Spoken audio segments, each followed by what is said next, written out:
Bhagwan. Thank you, Mr. Deputy Speaker. The presentation of a new Mauritius Family Planning and Welfare Association Bill has been long overdue. This association, which has, since post-independence, been in existence, has had done quite a good job at times, especially after independence and since its inception. But unfortunately, Mr. Deputy Speaker, having been around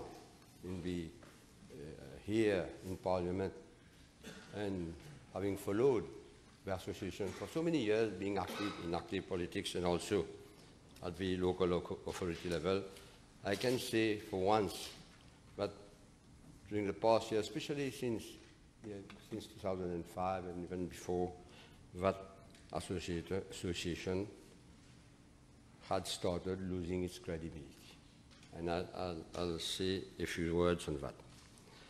Mr. Deputy Speaker, let me first, in the first instance, situate the context in which the 2005 Mauritius Family Planning Welfare Act was repealed and an interim management committee was set up by the government to oversee the activities of this association in 2012.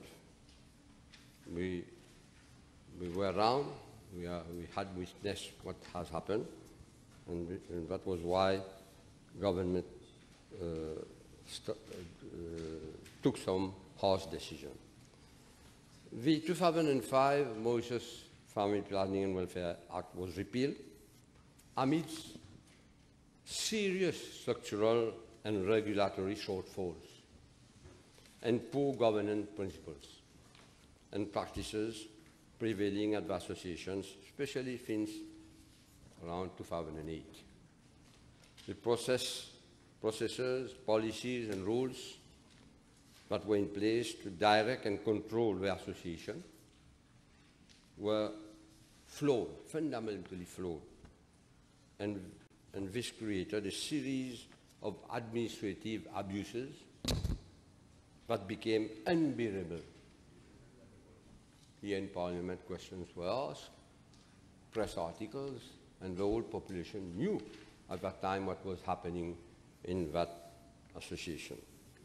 There was a conflict between the executive director and the board of managers, that is the National Executive Committee. And that became very serious.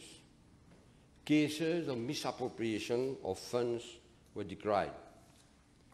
In 2009, Mr. Deputy Speaker, the Mauritius Family Planning Welfare Association was the recipient of total funds of about 1.3 million euros from the Global Fund to fight HIV, AIDS, TB, and malaria.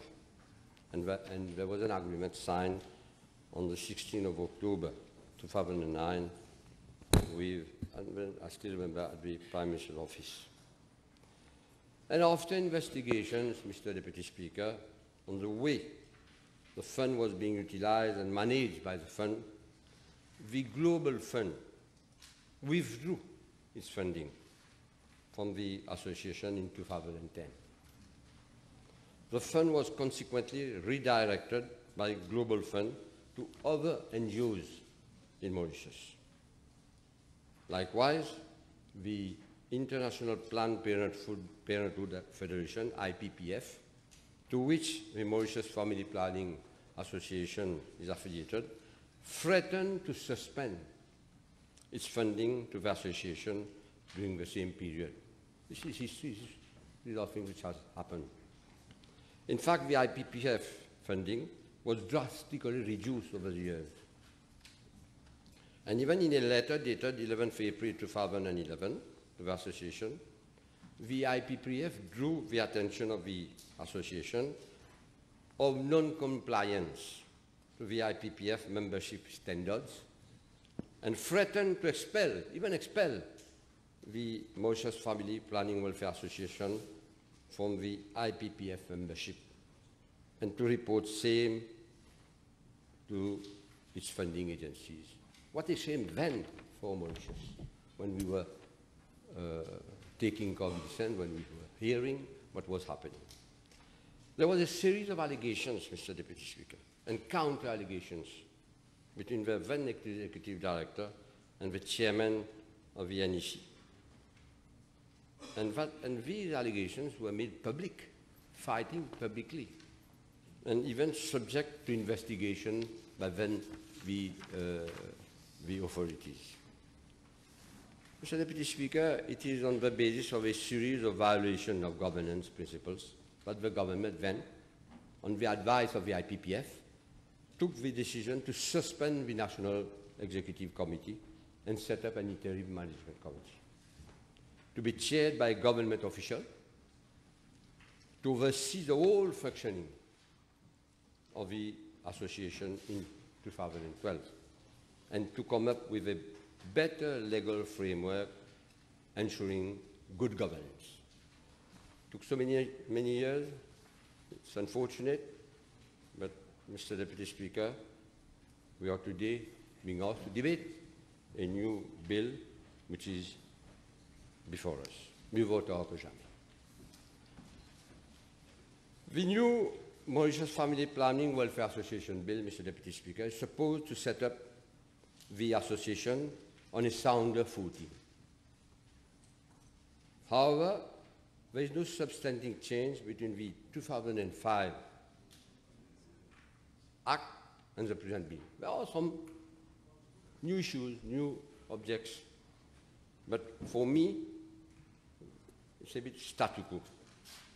This bill, Mr. Deputy Speaker, is supposed to, as stipulated by its explanatory memorandum, to be a more appropriate and modern legislative framework that makes provision for sexual and reproductive health and rights in accordance with international standards. Mr. Deputy Speaker, if this bill in fact more appropriate and modern, I'm asking myself, and the Minister will give us his reply later on. Let us see in terms firstly of appropriateness. Let us have a look at the objects of the association, Part 2, Section 4. The three objects of the association are stated in the bill as follows. Object number 1, to promote awareness on Planned Parenthood. Object number 2, to promote family welfare, healthy aging, good health and social integration through effective family planning services. Object 3, to work for the advancement of the rights of women, men and young persons with a view to enabling them to make free and informed choices regarding their sexual and reproductive health and rights. All these three objects, Mr. Deputy Speaker, are the same as those of the Ministry of Health. These are the objects of the Ministry of Health as well. So the Minister will have to tell us which of the objects and functions of the Mauritius Family Planning Welfare Association is not that of his ministry. It appears to be the same, with those same objectives. So can we call this bill appropriate when, in fact, the association is duplicating the role of the ministry? The association is being financed by the ministry to the tune of 1 million rupees yearly, and to do exactly the same activities in parallel as what the ministry is supposed to do. This is either, Mr. Deputy Speaker, an acceptance that the Mauritius Family Planning Welfare Association, despite its serious shortfalls and the poor management of its affairs, can do better than the ministry or assist the ministry, or an acknowledgement of the incapacity of the Ministry of Health to promote family planning and family welfare. Mr. Deputy Speaker, the 8 functions of the association as stated in the present bill, Section 5, are still traditional, outdated, archaic, and devoid of innovation, according to me. The association should have opted to do things differently, because we are moving in a first world, a new world. We are having a new bill. So the association should have come and proposed different things, especially in a such fast-changing environment. Its target population and program should have been the underserved in deepest areas, the elderly and teenagers who are finding it difficult to reconcile with the day-to-day realities of life. Early and unplanned adolescent pregnancies and clear legislations on contraceptive services for sexually active adolescents and on age of sexual intercourse and marriage, the inexistence of formal sexual education in schools, coupled with increasing antisocial behavior like bullying and sexual aggressions, are all areas of immediate attention. Other issues like gender-based sexual violence, infertility, sexual dysfunctioning and malignancies, and reproductive cancers, namely breast, uterus, ovary, prostate cancers, also serious cause of concern. In addition, Mr. Deputy Speaker, our population is aging at a very fast rate. The proportion of the population aged 60 years and above has increased from 9% in 2000 to 16% today, and is projected to increase by 27% in year 2036. None of the Mauritius Family Planning Welfare Association functions, as spelled out in Section 5 of the bill, relate specifically to these issues. Mr. Deputy Speaker, there is an important imbalance in fertility level between the marginalized population and the better off in Mauritius. The total fertility rate today in Mauritius is 1.37 children per woman. This figure hides an intrinsic problem that exists in many parts of Mauritius. In deprived areas specifically, fertility level is much higher than the national average. I am constantly on the field, like my colleagues, and we do witness families with 5 to 6 children living in poverty in the most depressed areas, and I won't mention these areas, the Minister knows and we all know. There are areas which, appeal to the Minister, there are areas which need special attention, both from the association and from the Ministry, in terms of sexual and reproductive health campaign. The association, Mr. Deputy Speaker, should have been able to be innovative and to reinvent its objects and functions in line with these growing sexual and reproductive health issues and concerns. We should, however, Mr. Deputy Speaker, acknowledge that the association has indeed contributed tremendously in controlling the population, especially at a time when the total fertility rate was at 6. But today the situation is different. And this bill should have reshaped the orientation of the association and given it a new dimension and strategic decision. Unfortunately, it fails to do so. The bill maintains the present situation and condemns the association to operate as in the 70s. Mr. Deputy Speaker, the Mauritius Family Planning Welfare Association could have been a reference for Africa and Mauritius. Could have been a center of learning for our brothers and sisters in Africa on fertility management. The Mauritian experience in fertility management should be reckoned as one of the best in Africa. Unfortunately, the Mauritius Family Planning Welfare Association is failing to capitalize on these opportunities through lethargy and also lack of leadership. The association has already become invisible, if you ask me, in the field. I still remember the presence of the association in the community and at the place of work, promoting responsible parenthood and conducting family life and sex education through innovative approach then in the 90s and early 2000. Today, the Mauritius Family Planning Association, unfortunately, I'm not hurting anybody, according to me, it's my opinion, is just celebrating anniversaries, like the Mauritius Police Force. We all know the problem of law and order. The Commissioner of Police spending his time, anniversaries and anniversaries 60, 61, 65, 62. And today, last year, we from what I've read and I've seen, the association celebrated its 60th anniversary. And this year, it's 61 anniversary, with great pomp. And this too with public funds. This bill, Mr. Deputy Speaker, with its present objects, devoid of foresightedness, is destined to bring the Mauritius Family Planning Welfare Association, if the Minister doesn't change things there, continue to celebrate anniversaries and to head towards a certain and slow death in oblivion.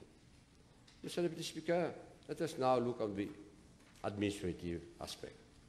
The administrative issue is serious, as it has been the main cause of the dissolution of the National Executive Committee and the institution of an interim management committee. The conflict between the executive director and the chairperson of the association between 2010 and 2012 was due to the undermine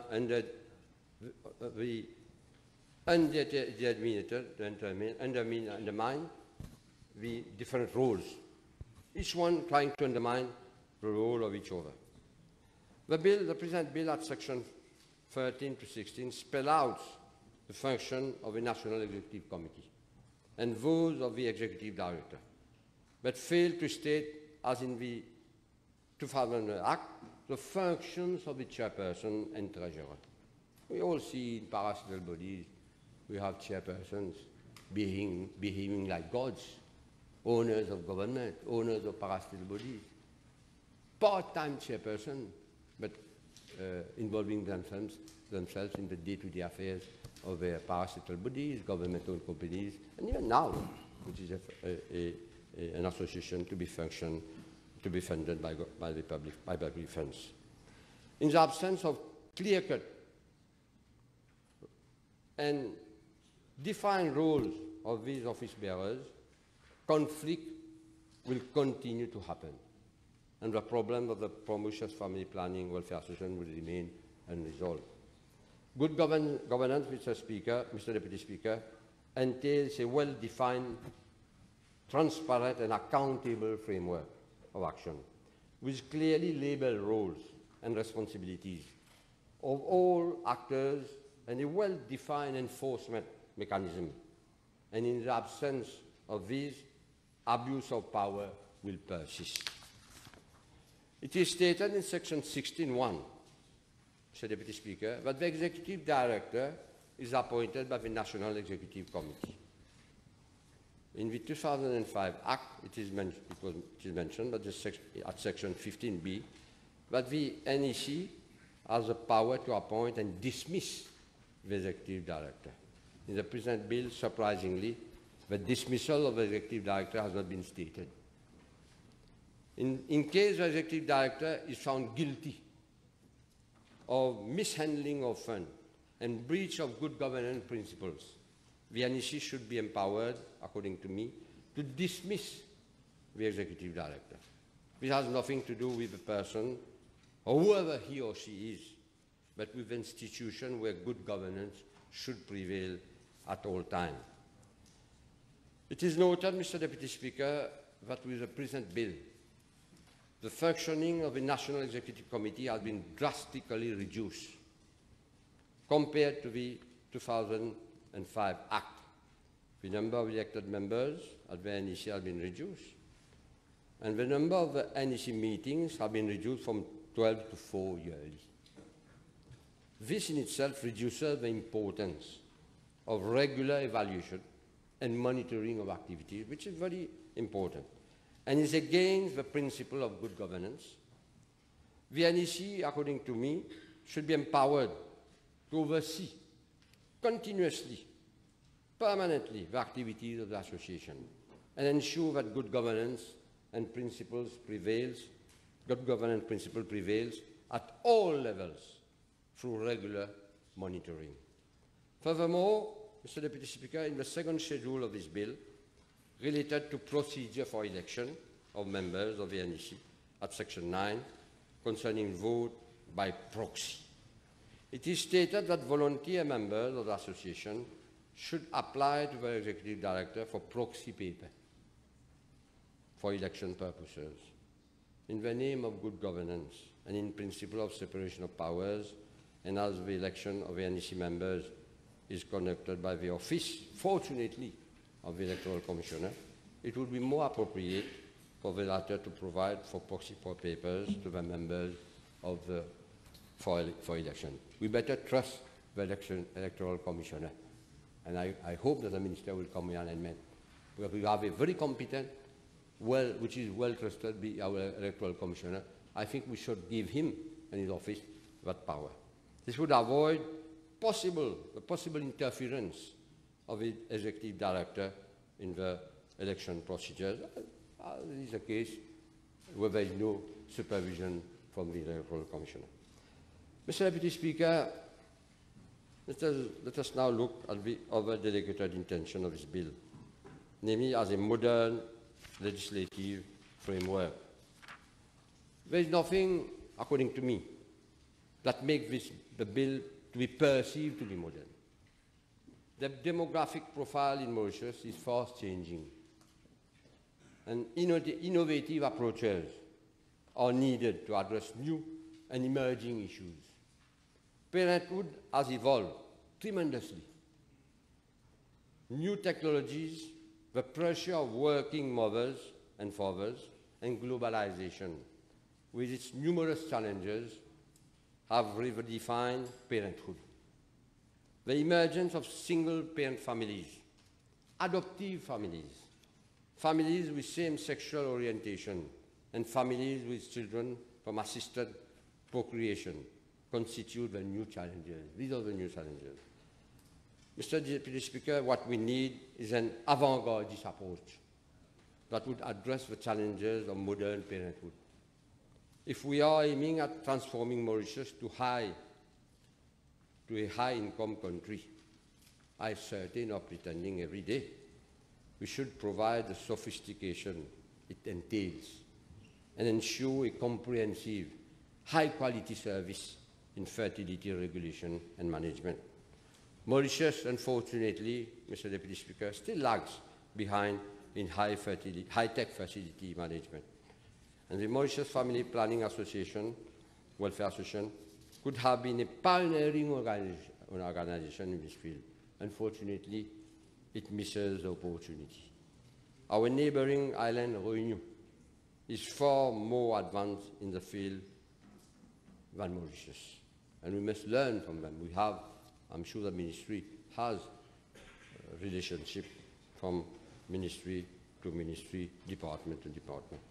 A modern approach would have positioned the Mauritius Family Planning Welfare Association as a forerunner in the field of sexual and reproductive health, and would have aligned its objects with the goals of the Sustainable Development Goals, Beijing Platform for Action, and the Convention for Elimination of All Forms of Discrimination against Women, in promoting gender mainstream in sexual and reproductive health, and fostering an inclusive society where all components of a society are on board and all emerging issues are addressed.